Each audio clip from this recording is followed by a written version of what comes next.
ಸಮಾಜವೇ ತಲೆ ತಗ್ಗಿಸುವಂತ ಹತ್ಯೆ ಇದು. ಸಮಾಜ ಬಹಳ ಮುಂದೋಗಿದೆ, ಆದರೆ ಸಮಾಜವನ್ನ ಅರ್ಥಕೊಳ್ಳಲಾರದವರು ಕೆಲವು ಸಾರಿ ಈ ರೀತಿ ನಡ್ಕೊಂಡಿರ್ತಕ್ಕಂಥದ್ದು ಇದೊಂದು ರೀತಿಯ ಅಮಾನವೀಯ.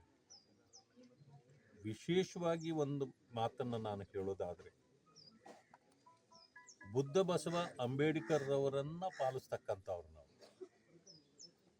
ಬಸವಣ್ಣನವರು ಜಾತಿ ರಹಿತ ಸಮಾಜವನ್ನ ಕಟ್ಟತಕ್ಕಂಥ ಇದರಲ್ಲಿ ಇವತ್ತು ಅವರ ತತ್ವಗಳಿಗೆ ತಿಲಾಂಜಲಿ ಆಡ್ತಕ್ಕಂಥ ಕೆಲಸವನ್ನ ಬಸವ ತತ್ವದ ಅನುಯಾಯಿಗಳು ಮಾಡ್ತಕ್ಕಂಥದ್ದು ಸರಿಯ.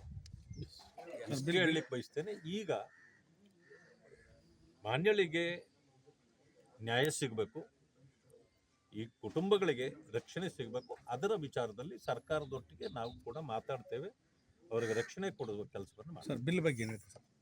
ಮರ್ಯಾದೆ ಬಿಲ್ ನೋಡಿ, ಮಾನ್ಯ ಕಾರಜೋಳಜಿಯವರು ಉಪಮುಖ್ಯಮಂತ್ರಿಯೂ ಆಗಿದ್ದವರು, ಅವ್ರಿಗೆಲ್ಲ ಗೊತ್ತಿದೆ ಕಾನೂನುಗಳು. ಪ್ರತಿಯೊಂದಕ್ಕೂ ಕಾನೂನು ಇದೆ, ಹೊಸ ಕಾನೂನುಗಳು ಬೇಕಾಗೇ ಇಲ್ಲ. ಹೊಸ ಕಾನೂನು ತಂದು ಏನು ಮಾಡ್ತೀವಿ? ಕಾನೂನು ಇದೆಯಲ್ಲ. ಬೆಳಗಾವಿ ಅಧಿವೇಶನದಲ್ಲಿ ಒಂದು ಹೊಸ ಕಾನೂನು ತಂದ್ರೆ, ಈಗ ದ್ವೇಷ ಭಾಷಣದ ಇದು ಬೇಕಿತ್ತ? ಹಾಗೆ ಅದನ್ನೂ ಶಿಕ್ಷೆ ಮಾಡಲಿಕ್ಕೆ ಕಾನೂನಿತ್ತು, ಅದನ್ನೂ ತಿರ್ಚಿ.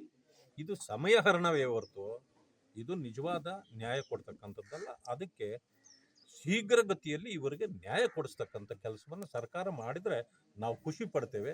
ನೀವು ಹೊಸ ಕಾನೂನಿಗೆ ಖುಷಿ ಪಡುವಂಥ ಅವಶ್ಯಕತೆ ಇಲ್ಲ.